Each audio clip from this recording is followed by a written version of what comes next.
Are you ready to take your business to the next level?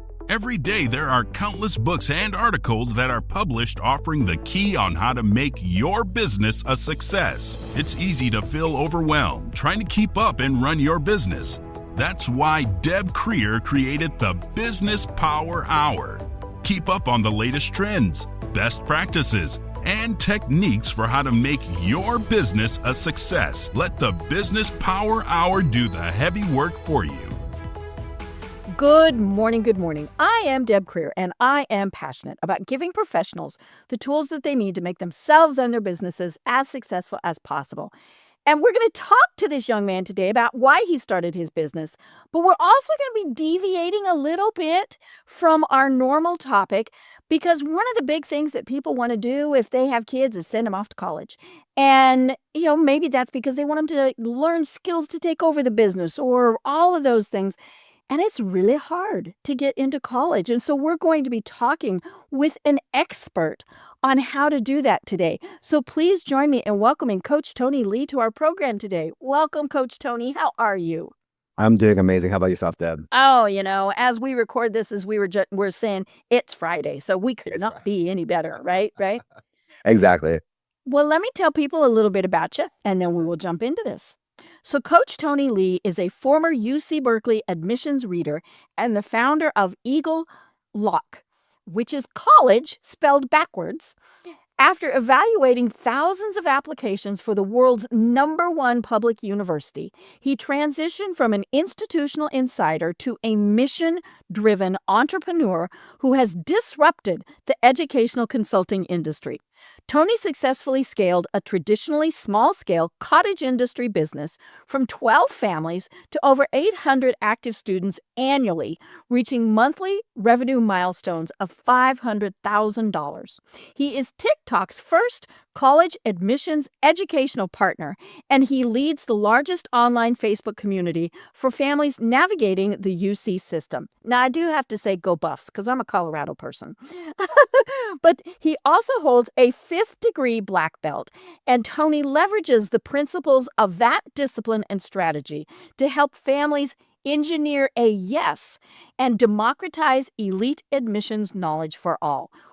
Wow. Again, Tony, welcome to the program. Thank you so much. That's a really cool formal intro that I haven't heard in a long time. I know. All put together like that. It is. It's always really funny. And of course, what do we do now? We have AI write our bios, right? And so then they end up sounding the same. And I love that yours doesn't because it's got a lot of the cool stuff in it. So tell us a little bit more about, and we talked in the bio about it, but tell us more how it is that you got to where you are today. Yeah, for sure. So I think my story kind of stems back from me as a child growing up as well too. So me growing up, my parents always told me to go to college. They told go to school. They never went to college themselves though. I think my parents immigrated from the Vietnam War, so they came to the U.S. Told me to go to college, couldn't help me. So I was kind of pretty much trying to figure out how to navigate on my own. Luckily for me, I will say I got into over 30 colleges when I applied. I got a full ride to UCI, to UCLA. I'm from Southern California. So if you know where Disneyland is. Ventured away. Yeah. That's where I'm from. And then so I got a full ride to the 2 closest schools next to me, and parents were super happy. I did not go there. I actually went to Berkeley because I want to get away from my parents with my. But not go a long way. Yeah, far enough, right, to feel the separation. Went there, and then I think the big thing that caused me to go to Berkeley though. So when I was a senior in high school, a group invited me because I was between LA, full ride. Berkeley was cool, but then also it was there. And then a group brought me flew me to the campus. It was my first time on a plane, first time out of the city, first time living away from my parents for a few days. Was life changing. So that's kind of what I picked up. So my first thing, let me go say thank you. Just a very courteous, they say thank you for bringing me. And they bamboozled me to get involved with their group. And what they do is they work with the Office of Undergraduate Admissions as well. So they help admissions kind of with their recruitment, the outreach, the yield efforts. So I got bamboozled in that. I loved it. It was one of the things that I did. So as a student, I got to work with the Office of Undergraduate, did outreach events, talk to high schools, talk to students about going to college. And I told myself once I retire, I'm going to do this because this is really fun for me. I'll do that. And of course, life works in very fun ways. After I graduated, I became a reader. I think you could share that. So I was actually behind the scenes. I'd said yes or no to students there. So the things that I was told to like teach people and what I actually saw, there was a few like miss things that didn't like match up exactly either.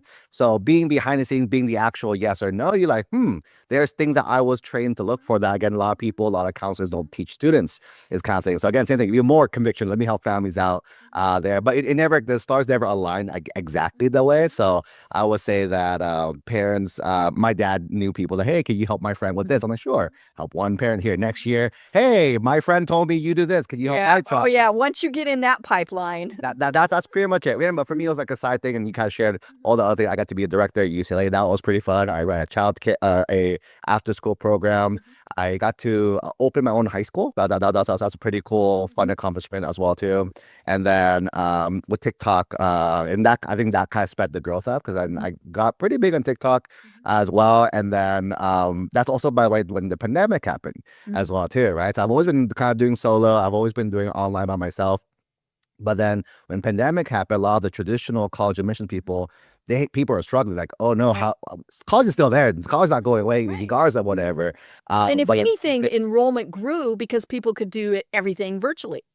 correct. So for us is because I was always virtual, it opened the doors to like, and that's what I would say the current iteration of Eagle Lock is the last few years, is the complete online model, and not just me anymore. I just told my students we brought an incredible team. So we have an incredible team of students, and that's kind of and that's how it happened. Kind of accidentally as well too. We grew the Facebook group, and then I always joke I'm a terrible salesperson. So what we do is I just like, let me just give everything away. Let me give everything away. And if people find value, they'll come back. For me, that's how I would Right. want to be sold as well too, is a thing. So we did that, and then it works really, really well. It's kind of that's like business nugget number one. It works really, really well. So we've been growing ever since. I think to a fun update, I think we're over 1,000 students now active like as well too since the last time we talked to them. But yeah, no, I think it's been really exciting. That's kind of how my journey is.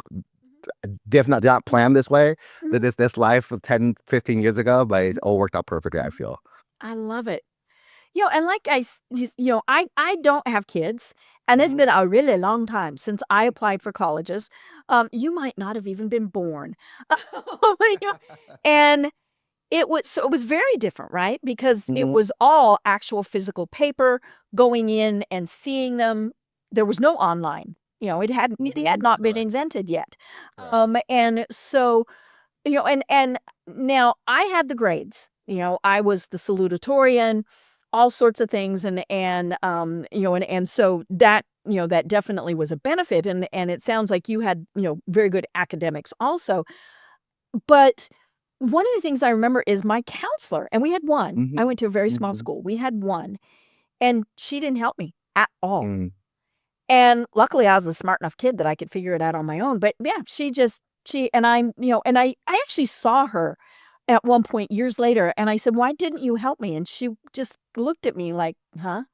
But yeah, so I had to wing it. But Sure. it really was, even then, intimidating because you're coming and not a lot of people in my family had ever gone to college, so it wasn't like I had them as examples. And we have that now where we have a lot of great students who they are the first of their family to be going to college, and so they don't kind of have that guidance. So what are the things that you see kind of, just okay, so first of all, walk us through the process. If I had a child or a grandchild, um, and I said, okay, I want them to go to, now I'm not going to say Cal. Sorry, cannot do California schools. If I wanted them to go to University of Colorado or another university like that, Sure. what would be the process?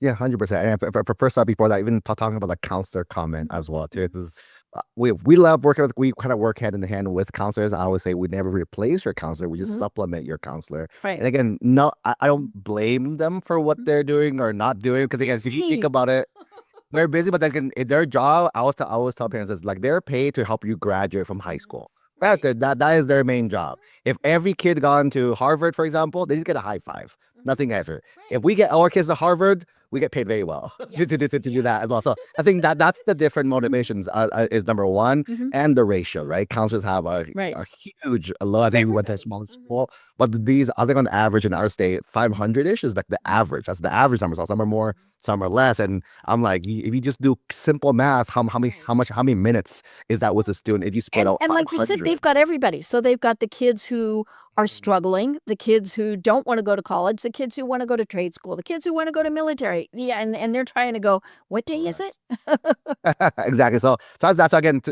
For me, I never want to bash a counselor because again, they're working really hard for what they're doing. They At the same time, right? For a lot of families who do want to go to college, and this will kind of segue to your second part. There's things that they, again, nothing that they don't want to tell you, so they don't have time to tell you, right? So when it comes to admissions, I always say it breaks down our kind of whole philosophy. There's three big pillars, three frameworks that you want to make sure you hit correctly. One is academics, two is your activities, three is your application or your essays. The academics, what most people talk about, you hear all the time, the GPA, the Right. grades, test scores, all that as well too. In today's world, I would say that when we went to college, we were smart enough to get in. In today's world, smart is almost like a prerequisite for any school nowadays, right? So I would say academics, while important, I was kind of blow people's minds that like this is probably the least important factor in today's world because it's almost like a benchmark now, right? How you differentiate yourself is not your classes, it's going to be your activities, how you spend your time outside of just classes itself. So like a coaching tip, I would say parents focus on two things: doing things to help them taste their major, because again, a lot of parents expect their kids to know. I'm like, parents, when we were 13, 14, 15, I guarantee you had no clue what No. life would be. I wanted to be a lawyer. Yeah. Yeah. So again, even what we thought we knew, life didn't play out the same way either. So I always tell parents, give your child the same grace. They have no clue, but let's help them learn. Let's help them explore and see if they actually want to do that. That's half. And the other half is do things you enjoy do as well too, right? Because that makes you who you are. Because if, let's say, all the computer science kids, they're all going to code. They're all going to do hackathons. So what makes them different? It's that personal aspect. And that's number two. The biggest thing, and I think the big reason why, because again, right, I think we're recording this now in the month of March. This is a month a lot of colleges will be releasing their acceptance rejections this month, because April 1st is the official you hear from everyone date. And then for a lot of families, they're gonna be very disappointed this year, like very frustrated, like my child has the grades, they have the activities, Or they didn't get the still- ones they really, really wanted. Correct, exactly. And I think and what it usually boils down to for 99% of them, if their grades are good, if your activities are good, it comes down to your essays. And it's not because they're not good enough, it's because they don't know how to write about themselves correctly. Because they're trained to write for school, right? High school students are trained to write by school. And then pretty much I break every rule of high school writing when we help our students, because that's not the writing style that readers are trained to look for. Is the key there. But I would say that's probably the biggest make it or break it for most students. Because nowadays, everyone's smart. Everyone's doing great activities now. So what would differentiate you is who you. That's the biggest unknown, the biggest variable there. So so we'd walk through our families through those kind of three frameworks to make sure you're set up correctly. Right.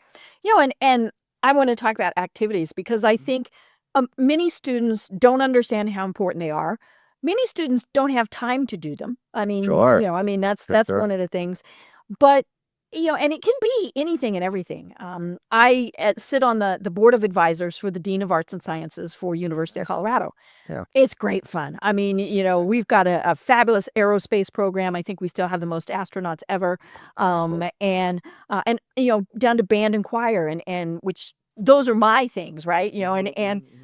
So, but I remember one of the things that I do is I review scholarship applicants. So they're already admitted and they're applying for a scholarship. And activities are one of the things that we look at. And, and it doesn't have to be, oh, I played football or I was in the chess club. For us at least, we just want to see that they're doing something. And that they can, first of all, they have to write well about it. Exactly what you were saying. And then they have to be able to articulate it because we have them on Zoom and we're going to ask them questions. And they can't just go, right? But it still amazes me how many kids don't have activities. And, as I said, there are so many kids now who are working, right? That's one of the things. That's an activity. And I think many kids don't stop to think, oh my gosh, that's probably one of the best activities you can have. Yep. No, 100%. I think when it comes to activities, how we define it for our students as well too. 'Cause I think a lot of it comes down to the definitions. Activities, I say it's how you spend your time, not what did you do. A Right. lot of people think it's what did I do? Oh, I did sports, I did this and that. But also, like again, that's one. Let me throw another one there. Let's say for some of our students who have grandparents that they help take care of, Oh, siblings they take care of as well too, right? Mhm. That's an activity, right? You're literally taking care of others. That's how you're spending your time is the key. So I think, yeah, no, activities is a very underrated part. A lot of people focus so much on the school side, not much in the activity itself.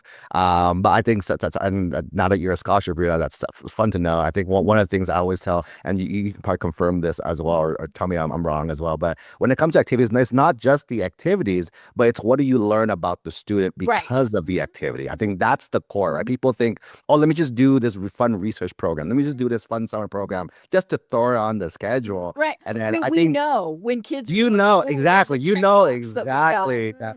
100%. So we it's nice hearing again for like confirmation as well too. And a lot of our students they just do things or the public do something to look good. And now we always ask them why you're doing it. If you don't know why you're doing it, Mhm. you're not gonna be able to talk about it. For example, that scholarship essay, Mhm. right? You can't talk about that there. But I think as a reader, you probably see right away. Here's why the student is doing it. And that teaches you more about the student than anything else. Right. Is the key. Mhm.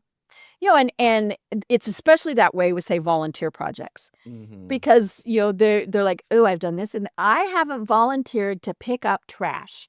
And so on their thing is 1 day of picking up trash. Yeah. And it's like, "Okay, now we're not saying you gotta go every single weekend and, Sure, sure. things like that." But again, it is what did you learn? Mhm. And we've had kids who have said, "I was the person who was the organizer of 20 kids who picked up trash along a 5-mile stretch." Mhm. Okay, that's gonna show organization skills. Might actually show, there might have been budgeting. You might have had, "Hey, we're gonna give you $20 to buy trash cans," and, whatever. And so the more you can talk about it, the better it is. Just, "Hey, I picked up trash." So, you Mhm, know, mhm. I walked to my mailbox and picked up a piece of trash today. Does that count? Sure. Um, and but we do know when somebody has just said, "Oh, I've gone through the list." And let's Mhm. be honest, folks, there are lists. You know, whether it's official or unofficial, there are lists that say, "Hey, these are good things." Now, obviously, not every kid is going to be Einstein. Not every kid is going to be Mhm. Tom Brady. But, what are some of the things that you can be doing? So, do you look for I mean, are there kids that really do get focused, like, particularly academics or sports or something where they really get focused on that, and they don't do a lot of other types of activities? Sure. Is that good, bad, doesn't really matter? It's a great question. So I think from and it's and I always go back to our frameworks, right? Because again, there's no magical list of activities. I think parents, wait, every time they sign up, they're like, okay, cool, I'm in now. What's my list of things? And then they're always gonna. There is no magical list, right? The magical list is let's figure out together. Let's work with your students. Let's pull it out of them. So there's two things that we look for. Again, the one of them I would say, tasting your major, right? So we want to do the first half of the activity should be doing things to show me that you're interested in whatever you think you want to do, right? I'll tell families like statistics, this is like last year's data. 80% of college students nowadays will switch their majors at least one time. Right. 80%, which means Mhm. statistically, Mhm. anyone I work with, whatever I help you get in, you're not going to graduate with that degree either, which I accept now as a fact. That's number one, right? So that's why I say taste your major. What do you think you want to do? Let's show that you're interested in that. And the second half is personal interest, right? What do you like to do? So when it comes to like how Paka auditing a student's profiles, let's say you told me a student came to me with like they did their varsity football and varsity basketball, and that's it. That's all the homemade. Then me, I'm like, cool. You have a lot of personal interest, which is sports, Mhm. but I'm missing the major. Then something we recommend. Let's try keep 'Cause that still. more than Let's likely, add on you're the not major. majoring in sports. I mean, Maybe, yes, there maybe, are right? those, but Yeah, correct. That's also very much. Let's feel other vice versa. If a student came to me, oh, I am part of business club. I have my own business. I do this. I'm like, cool. Then are you doing anything besides business? Like because now you look like every other business student. Right. What else do? Do you also draw? Do you also play sports too? Or do you volunteer? It's all these other things that are not business related. You want to have a mix of those. So for me, it's like, I call it the balance between the two. We want to have almost like a 50-50 Right. balance between the two there. Yeah. I mean, obviously, there are going to be those that they're really excelling in something. And so they're going to, maybe they end up with 90%. But you know what? When you're not on the basketball court, you can volunteer at the senior center. You can do whatever, just again, to kind of show that there is a little bit more to you. 100%. Yeah. So let's talk about the big bugaboo, that, the essay. Sure. And I actually still get cold shivers, right? Thinking about the essays. And it really was a long time ago. And, because it's like you said, we don't know how to write. hmm And, and so it has been a while. What is the essay supposed to be about? Sure. Yeah. So every school will ask you different prompts, right? Depending what schools you go to. Some schools have 1, some schools have 4, some schools have like 10. And it's So not what do you want to be when you grow up?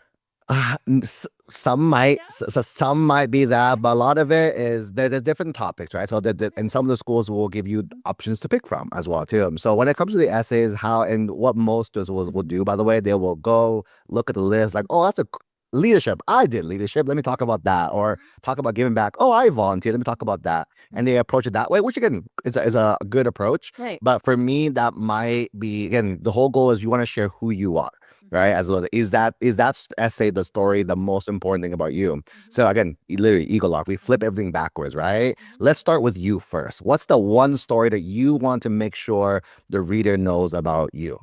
Above everything else is the key there. So we have our students kind of walk that. For example, the thing what we're actually doing with our juniors like next month, we start a lot earlier because the writing process is Right. long. Oh yeah. I mean, I remember even when I did it, starting the process, I think as a freshman. Yeah. So we start learning with the juniors, and then the big thing we ask them is with 3 columns, right? First column is what did you do in high school. Second column is what experiences did you live through, or like life events, and third one's identities. What do you belong to or identify with? And we give them 5 minutes on purpose, because 5 minutes, because you probably did a lot, right? But in 5 minutes, your brain forces to think like, okay, Right. I only did this, and these like 10, 20 things. But you probably did a lot more, but these are probably the most important things to you, because if it's important, you think of it, right? It's kind of why, right? So as that. Then we help our students narrow it down. And once we narrow it down, this is the topic you want to write. Then what we do is we just match them up to the questions, right? Which questions they talk about this? So we're approaching it very strategically versus like, just pick whatever sounds good to me. But the whole goal, again, we talked about a little earlier, they just want to learn about who you are. The story doesn't matter. People focus so much on, oh, let me do this research. I can talk about it research with this professor. I'm like, cool. So does a lot of other kids did research. Well, why do you care to do it? Which is why, again, we start with the student first. As long as that story is so impactful for you, there is going to be a story that's going to pay off for the readers there too. Right. All right. So let's talk about the elephant in the room, AI, right? Sure. Now, I mean, even back, when I was doing it, people were copying, I mean, they had a book, right? And they copied stuff out of the book. Yeah. But how do you deal with, and more importantly, how do schools deal with the fact that students are using AI to write what they're doing? Sure. It's a very hot topic right now this year as well. It's moving really, really quick. As well. First off, personally, I'm a huge AI fan. Oh, I dabble it in everything that I do as much as I can. I'm a huge tech enthusiast as well too. Right? So I'm a proponent of it.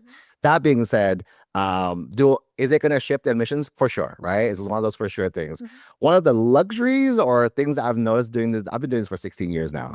Education moves very slow compared to a lot of other industries, right? The business world moves a lot especially faster than when they're public institutions. 100%, right? Things move pretty slow, right? So, that's the one thing I would say. Like the SE went digital recently. It's not like it was able to do digital a long time. It just recently went digital. So it's one of those like they move pretty slow. So number one, am I worried? Not really. Number two, when it comes to AI, but again, the other factor is the students, right? The students using it as well too. So when it comes to And the that essay, actually is a skill that is good for them to be using. yeah, no, 100%. I think we're big fans of using it for like brainstorming, for finding information. The hard part about the essays, if you use AI for the essays, it's not going to capture you correctly. We actually had a fun little experiment because last year it started blowing up a little bit. So we had our coaches on a weekly basis just to test how our coaches are. Of like, we did them like 2 essays, one real student essay, one fake AI essay. It was 100%, not even 99. It was like literally our coaches caught it. Every week we have Right. like There's no five- personality.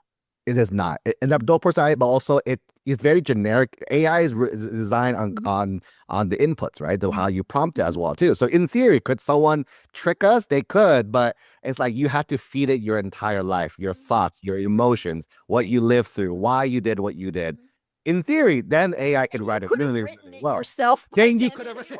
Then for me, I'm like, thank you, Miles, for having written it yourself because you did all the. That's way more work than the other way, right? Maybe later on we can, I don't know, export our brain and that'll be easier. But for now, and it goes back to, I don't care what you do, I care about who you are. AI has not gone that far yet to who you are unless you spend a bunch of hours feeding it you. Is the key as well too, right? So I think that's the thing, and also this is more of like us playing within the rules as well too. Some colleges have policies. They're like, hey, if we catch you, no. And we actually saw this firsthand, not with our students, but one of our students shared a screenshot to us of one of their friends as well too, and one of their apps got canceled because it got accused of AI. And I'm like, how does that? You worked hard for 4 years, right? Only to disqualify yourself at the very end for something again you don't need it as well too. One of the things I always tell families is that I think they try and make it to make themselves sound good. I'm like, a reader is not an English teacher. Like with you and me, I don't really care about grammar. I don't really care too much about like sentence structure as well too. I just want to be able to read it and understand what you did, who you are. That's it. Okay. If I could understand those two, that's the key. You can write in basic English. I'm okay with that too, right? But then people think it has to be like we use big words. I'm like, no, please don't use big words. That's what too. Yeah, unless you're applying to be a neuroscience physicist something. Yeah, but even that, right? The reader's not going to be that specialized person, right? As well too. So it's gonna be a no. I will say you. I gotta tell them, don't use acronyms. Don't use any local context. A reader could be literally a stranger that has no clue. So if you make them confused, I always tell families like every yes I've given, I know for a fact. Yeah, but if I'm confused, most of those students became a no because like, I need to give you like a for sure yes or a. Because there's a lot more no's than yeses is a thing. Right. So Right. Yeah, it's so interesting what you're saying because I work with people who are in the job market, right? And a lot of what I work with them on is LinkedIn. But I tell them be aware of the fact that the person reading your application or your LinkedIn profile is the HR person, the whoever who doesn't know what that acronym means or all of those various things. And so, yeah, it needs to, you can have those in there, but you also need to have I mean, you hate to say 8th grade reading level, but sure. you do need more of that basic information, even if it's something that is very technical, because if it doesn't get past that first person, it's not getting there. I agree. I agree as well too. Now, are they using AI to do the reading and kind of, start the process, or is it still people? Yeah, so people. So for us, we're part of pretty much every college admissions organization you can think of. Because again, for us, one of the big things parents trust us to know the information, Right. so they're good as well too. So our team is in pretty much every org you can think of across the U.S. And so our latest, as of like recently, no schools has fully moved to AI like reading yet. Right. It's all still humans. Humans are still reading it, and a lot of our families are from California. So the UC system by size, no one comes close, right? The UCLA, Nobody in the U.S. the U.S. Even Ivy's included, right? Doesn't come close. Right. UCLA is the biggest. That's the school which had the most students too. UCLA last year had 150,000 people apply. Yeah. And it's 100% human. So I'm like, if the biggest school can do all human, Right. then it's why it shows like all the other schools, you have a fraction. You know, Right. you don't have anything close to that. And the kids applying here, they're like top tier level. So it's very, very hard Very to turn competitive, for, right. Yeah. 100%. So, Yeah. yeah. I remember when we used to, back to applying for jobs, we used to try and trick things, right? So what you did was you sent them your printed physical resume and they scanned it. And Right. and so the first thing, it was looking for keywords. So Right. you wanted to make sure that you had those keywords in there. And then, and this was really tricky, and it worked for a little bit until the machines got smarter than us, which Sure. is not very long. You would put it, so maybe you hadn't done underwater basket weaving, but it was one of the qualifications. And Right. so you would put it in a white font. So the human eye couldn't see it. The scanner would pick it up and go, "Oh, she's done underwater basket weaving." So then I get to, and of Right. course it didn't take long for the system to go, "Oh no, that's course. cheating." Mm. And I think maybe that's the thing to remember out of all of this is it is still humans. And so that's the you're dealing with humans, you're talking to humans, all of those and more importantly, you have to be the human. Yep. When you make it to computer, then no. No, I think, and at the end of the day, right? If they're looking for perfect students, I always tell parents, like, and people who always think like grades are like the number one absolute. I'm like, if grades and classes were the absolute, then they only take the 4.9s. Why take anyone under there? Okay. Right? No, but these schools are trying to figure out. They try to make their student body, because at the end, because if these schools cared only about stats, and they only go after stats as well too, but they want an active student body at their school as well. They want the sports athletes. They want the kids who love underwater basket weaving, enjoying that club at their school as well too. So they try to build that student body every single year. Is the key. So the human part is again really very big. I think it will still continue, and I think as we continue to evolve into an AI world as well, the human aspect is very under. It's like again, this is me like being in business for a while, and so it things goes in cycles, right? The AI wave is hitting, but once AI gets that peak again, I'm tired of AI. I want humans as well to come back, and vice versa. So I'm a huge fan, and that's kind of us. Like one of our, I know a lot of companies are shifting to more AI coaching, and it's that we're staying with the human. That's kind of, I think that's what also makes our families really like our program the most, is that human connection with and then us checking in with them, and making sure they're good. I think that's kind of one of our things that we pride ourselves on as a company. So Right. And it's funny. It's as you were saying, we pick up on it. We figure it out really fast. I get 2 or 3 pitches a day for the podcast. And the majority of them are people who have written a book or something like that. And that's perfectly fine. I love having those type of guests. But we've had it's not a trend because it hasn't happened a lot, but I'll get an email and I need to save them because I'm pretty sure they're word for word because it started sounding familiar. And, and I got this, "Hey, just I'm this fabulous person. You should have me on the podcast. Here's why." Okay, that's great. And anyone, unless it's somebody I know who I've told my producer, these go to the top of the list, they get a generic thing from me. "Thank you so much. We're currently scheduling for X. Might not be a while before you hear from us. You probably got this. And but we'll put you on the list." And so then 2 days go by and I get a, "Hey, just wanting to make sure that you saw my email." And so I've done this twice, and then I thought, okay, no. Yes, I did. I responded. Did you not get that? Well, then, of course, I get no response.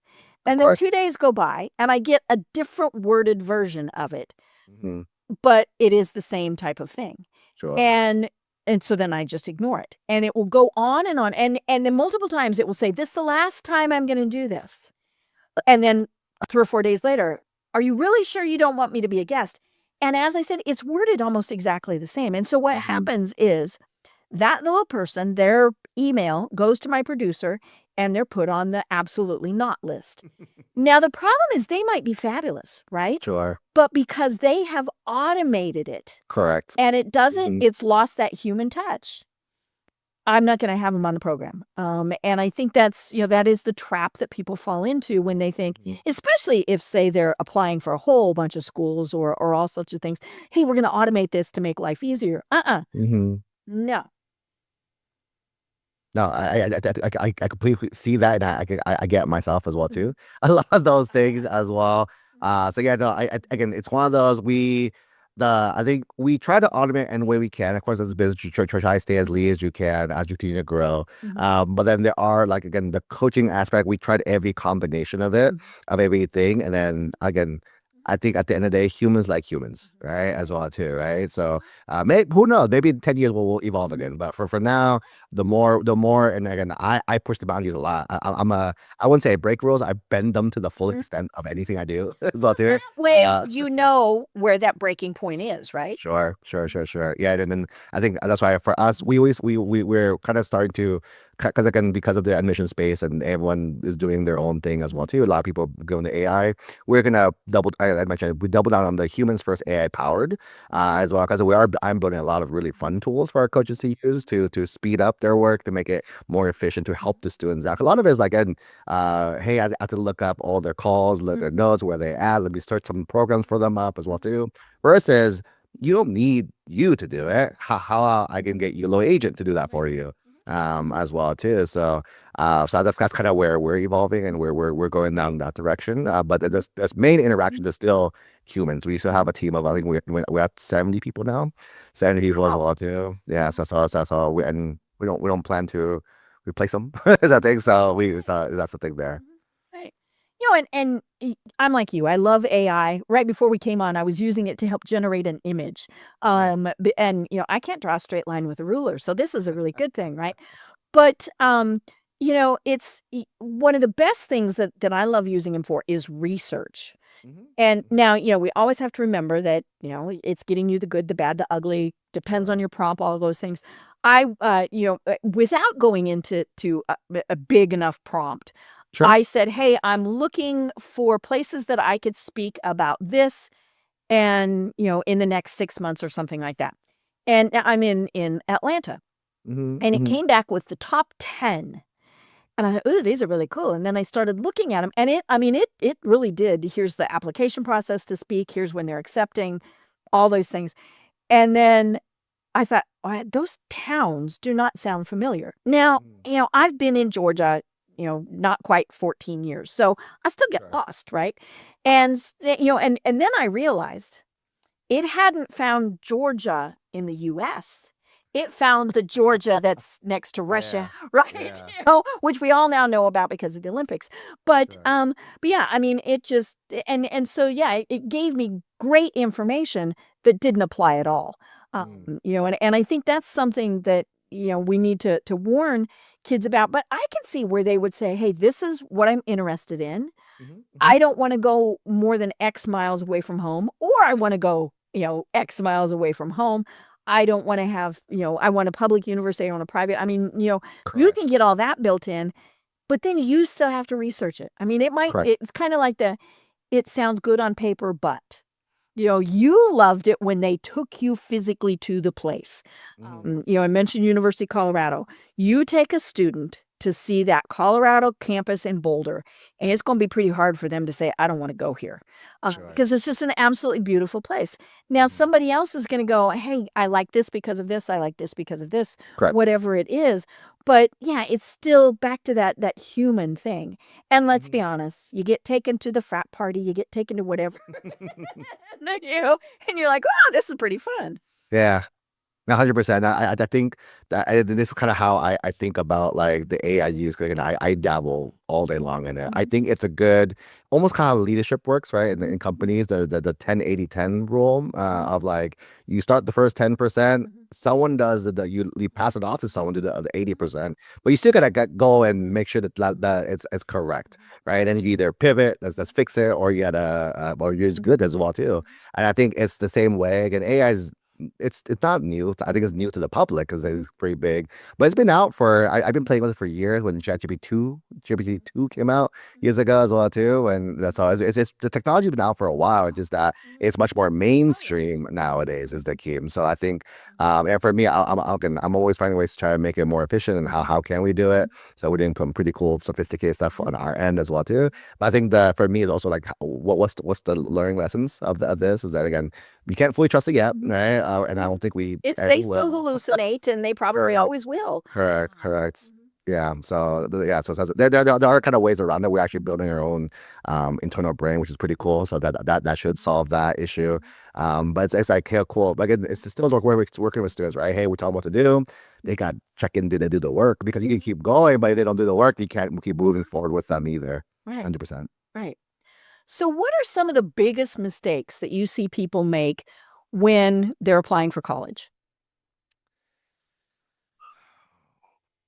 I'm gonna try to hit one from each category. So the first one is colleges. They pick schools simply because of the name. Is the first Right. one. Or And dad for was us, there, or like yeah, for factors like that, right? I think like for the big ones, prestige. A lot of our kids are aiming for like IVs and this as well too. So I went to we're Harvard. yeah, and then I was asked why first, and very few students actually answer me why. And it comes down to all the names good, the name brand's good. So my thesis is that I think every college is great. I think it depends on what you are looking for in a school, right? Like Berkeley is great. I think Berkeley is great, but it's a massive school, right? It's like 30,000 people. Some people can't like the classrooms are 200-300 person per class. And if you're 18 years old, you get lost really fast. Yeah, and so students who love smaller, they won't like that. I am the opposite. I love that no one knew me. I'm a huge introvert. No one believes me, but I'm a big introvert. Front row. Yeah, You so there are probably so, don't. so first off for me, like I enjoyed no one knowing because that you can't hide right in a big class like you can hide. So I enjoyed that. But again, for some people, they might not like that. Is the key. So number one, so I'll say for us at least, our thesis is keep ranking top 10, not top 5. Of course, if you go to a good school, you get to brag. Mom gets to brag as well. You probably get your first job pretty well, but then after that, it becomes a pure networking versus skills game, right? Of like how good you are and who do you know. That's one. When it comes to academics, people focus on trying to get focusing on GPA. I always tell families don't look at GPA. It's a kind of interesting kind of thought because people try to optimize it so much. They're like, well, how do I bump my GPA up? And then sometimes that leads to poor decisions of like, hey, if I take this extra class, which will help my rigor, but it won't help my GPA, let me not do that. That's actually hurting them now because you do want to optimize for rigor, not GPA. So that's that. When it comes to activities, I think we touched about it earlier, like don't just do all in one, all in the other as well too, because then you look one dimensional if you do that. And when it comes to essays, talked a little about that too, of like the talk about the who you are. The strategy here, I call it 30% of your essay should be what happened. 70% should be the insight of like why you did what you did, how it made you who you are, and who you become as a result. And one bonus thing in there, not directly us, we have a sister company that works with us, financial aid. A lot of our families who typically work with us, they make a little too much money to qualify for college. So when they think, oh, I make 6 figures, I don't qualify. But we have a sister company run by Coach David. He's one of my buddies as well too. And for him, he helps families. I call him he's your CPA for financial aid. He's gonna help you with your forms and help you with everything there. One of the cool success stories he has this like a month ago, this month, last month in February. One of our students got into Berkeley that worked with him, so we helped him get into Berkeley. David worked with them for financial aid. He got them, I think, $29,000 per year, so it's almost a full ride. Almost full As well ride, too, yeah. almost full ride. And then the fun part, their income is $500,000 a year.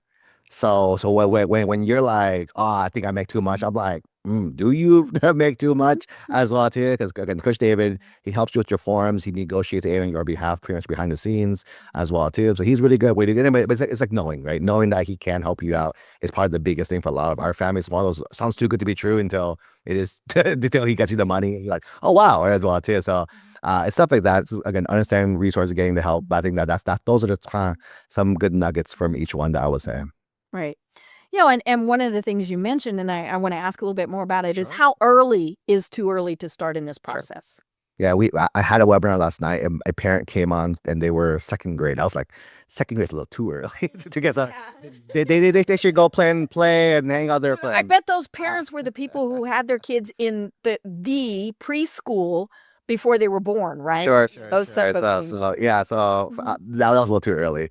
We used to start in 6th grade was what I said, but then I think we realized that like you could, and it only benefits a certain type of student who like I'm for sure, Ivy, nothing else. Then those time it does make sense to help because there's some things we can strategically do. But even that for most students like a little overkill. I would say 8th grade is that's when we officially start. We officially start in 8th grade. We take care of them, but we have open enrollment pretty much from 8th grade to graduation for the students as well too. So whenever you guys are ready, we can take care of you guys. One of the cool things we do is we do have a very unique pricing model compared to most companies also though. Like most companies charge per year. Makes sense, right? You start as an 8th grader, you're working with Right. 5 years. You're paying for charge you 5 more. years.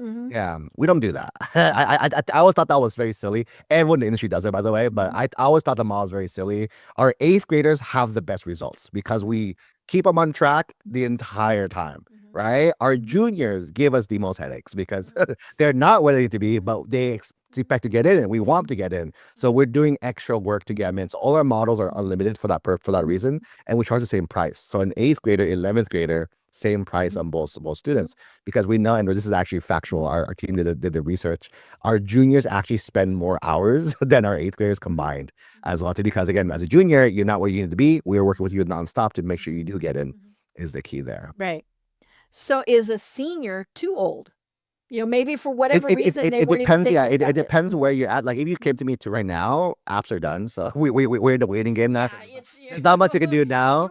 You ain't going to do now. Yeah. And let me and my guess is you might be going to a junior college or something like That's that. yeah. And then, yeah. Correct. So for me, that's my second comment, right? So again, if your goal is to go a 4 year, right now might be a little hard. But let's say you go to 4 year and not to a community college, but not just because you couldn't get in either, right? So I think that's a big misnomer. People think, oh, Might have just not wanted to go.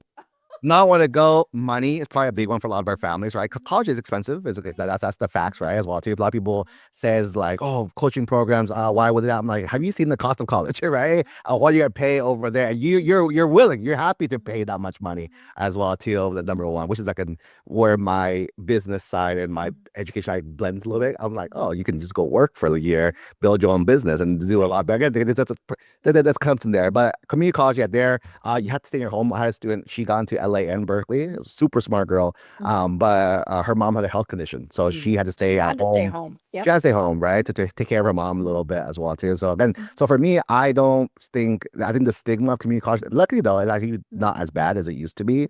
My first few years, I had to like convince everyone it's not bad. It's not bad. I think it's much more common, ish as an option, right? Saving money, this and that as well too. I would say community college. The biggest thing you lose out though is the first year experience, right? It's hard to replicate lost 18-year-olds being lost together, right? That's a very hard thing to in life, even like no matter what you do, that's the hardest thing. That's the very unique life experience that I do encourage students to try out once if you have the opportunity to, is the key. But yeah, that's what I would say. Right. When I lived in Colorado, I actually was faculty for Metro State University, and they have 2-year programs, but they do have a lot of 4-year programs. But the thing about it was it's what is known as a commuter college, right? So no dorms at all. I mean, everybody drove in, so that always made chaos because faculty didn't have separate parking, so we had to go way early. But I had students who were 18, and I had students who were in their 60s. Right. And I loved that because, it was such a mix of people who could really help each other out. Like the older ones are like, I have no idea what this tech is. And the younger ones are like, what's it like to be in an office? And so, but I think that comes back to what you were saying, with one of the things is find what's going to work for you. Yep. A lot of people at Metro State and a lot of other colleges like that, they've got full-time day jobs, they've got families, they've got all sorts of things like that. And so they're not able to go and live in the dorm and, do all that fun stuff. I didn't like dorms. Ugh, it was, I just wasn't a fan of dorms. But yeah, there's, I don't even, do you even know how many colleges there are in the United States? I mean, you used to say 5,000. yeah, I mean, they crop all the time. And then obviously you have specialty colleges. I'm here in Georgia, so we have the HBCUs. And for those who are listening who don't know what that is, that's a historically Black college or university. And so that's going to have a totally different reason to somebody wanting to attend it. But yeah, I mean, it's just because your mom, your dad, your grandma, your grandpa went somewhere doesn't mean that's where you have to go. 100%. An 100%. area who wants that just whacked me, right? It's one of those, and we work a lot again, again there, like I mentioned, there's 5,000 colleges, but our kids only care about the top 100. It's pretty much what it is, right? So, but and I was like, and the more you work, and I've done this long enough to either be jaded or understand the trends of everything now. Of like, for most of these students, also it's their parents' list. It's not the kids' Yes. college list. I It's want the my parents' child to list. go to X. Mhm. Yeah, or they tell me child wants to go here, and when we talk to the child, they're kind of like, no, I don't Yeah, care. I don't want to go Up there. I don't want to major in I that. don't care about Mhm. exactly, and then that's the fun part of our job, of trying to figure out stuff. Because again, we do want to Yeah, because again, the parent is writing the check. they're writing the check exactly. But then again, this is why I always tell parents we're coaches, we're not consultants or counselors. We're not going to tell you what to do. Our goal is to give you your best information. That's so you guys can make the call as well too, and we can coach you through that. And again, for us, we do want to make sure, again, because this is maybe this is a selfish thing for me. Growing up, I would again you're being talked to, right? Your teachers talk to you, counselors tell you stuff. So when our coaches, why they work so well with our team is that we never tell them what to do anything. Right. So we tell them, hey, what do you think about this? Hey, what activities do you want to brainstorm? Let's talk about it. Let's figure it out. And it ends up being the student's decision of what they end up wanting to go, what they want to do. And then parents are so amazed. They're like, how'd you have my child do this on their own? I was like, that was their idea. They wanted to do that. It's not us Right. as well too. And then it's a very, again, I always tell us to parents like, what's something you love to do? What's something you hate? Like, you love cooking, you hate cleaning. I'm like, if I made you clean all day, how happy would you be? Or that's all you do is go And clean all more day. importantly, you're gonna quit. Mm-hmm. It's gonna add a lot of, like, when family, again, we work families a lot, so tension between, and then why people bring us on is we're the third party. We have no emotional ties Unbiased. to you as well too. I'll hear what mom says, I'll hear what you says, and here's my thoughts based on what it is as well. I think it helps, right? Not being like related to you. Is a thing. And even when I know our head of coaching, his son went through our program, and I'm not gonna work with him because we got to keep the parent relationship there. So I got to work with his son as well too, and he got into Berkeley. He actually turned that down. We got into Berkeley, which was his dream school, but he's a sports athlete, so he actually got a full ride scholarship to play soccer. As he chose that instead as well too. But yeah, no, it's just one of those, like, we see it all the time. So it's not just getting kids to college, but it's like helping the family dynamic a little bit with that Right. as well. Right. Yeah. And it is, I don't want to say a challenge, maybe in a positive way, when it is somebody who it's their first generation. I am currently mentoring an absolutely fabulous young woman at Colorado. She is the first of her family to go to college. Her family is Hispanic, and so there's all sorts of things that are there now. The nice thing is her family is 100% behind her. A lot of times you find where that's not the case, or they're saying, "Hey, we need you to work," and it doesn't matter what nationality. Sometimes they just need you to work, Right. and things like that. But she was telling me, one of the challenges is the fact that they've not been through that. Correct. And, you mentioned it at the start. Your parents had never been through that.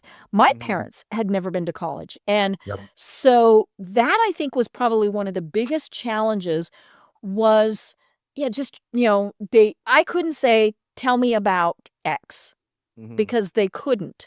Correct. And so where were you when I was, well, of course, like I said, you weren't even born yet. But but yeah, I think that's the thing is we need to find people who can help us. And that's the cool thing is there are companies like yours, and no, there's no companies like yours. Yours is the best. But there are other companies, right, that can help with all of that, and really help the kid and the parents and family figure out, hey, what's best for this child. 100%. I think one of the, like, the lessons I've learned in business and in college admissions as well too is there's three kind of buckets of information, right? There's the what you know, which is like the easy ones, right? There's the what you don't know. Like, we know, like, I know singing, but I don't know how to sing, right? As well as you do. But then where most of our family hit on is that third biggest bucket, which is I don't know what I don't know Right. as well too. Because if you know, you know you don't know, but it's always the I don't know that I don't know. Right. And I think that's always the biggest mystery for most of our families. Exactly. And I think our two biggest groups of families is first gen is that's literally number one. Mhm. Number two is parents who went to college when they went to college, Mhm. which Mhm. I think everyone's told me, oh yeah, admissions is way different now. Right. Admissions Oh, are- yeah. I would agree. The campus is different, schools different, classes are different. I mean, Mhm. all of it. It is totally different. Even even if you're just 18 years apart. I mean, Yep. and most are further than that. So, Correct. yeah. I mean, that's the thing. And but ultimately the parents have got to let the kids do what they Mhm. want. I remember when I was going through it, I got a full ride scholarship to a private university, Nice. and this was a big chunk of change. And it was, a school that was not in Colorado. I toured. Now, when I toured, I thought, "Ooh, I don't like this place." And so when Yeah. I did my interviews, I was very relaxed. I was not nervous because I Yeah. didn't go there. Yeah. Well, that's the course I won. I got the scholarship.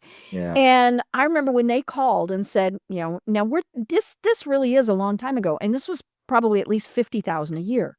And very prestigious. And I had already told my parents, I don't want to go there. Mm-hmm. And my parents said, okay. Mm-hmm. And so we turned them down. They called my principal. They called, no, nobody turned them down. Yeah. And, and that was the weird thing. But my parents said, no, she just, and I don't even remember. It was just one of those where I thought, meh, meh, right? And I didn't care that it was far away. I ended up going far away. So that wasn't it. But yeah, my advice to the parents out there, listen to your kids. They're really, you don't want to force them to, and you don't want to spend all that money, if Yeah. they're not really going to enjoy it. 100%. No, I did definitely love that. That's pretty much the thesis that we kind of follow as well too.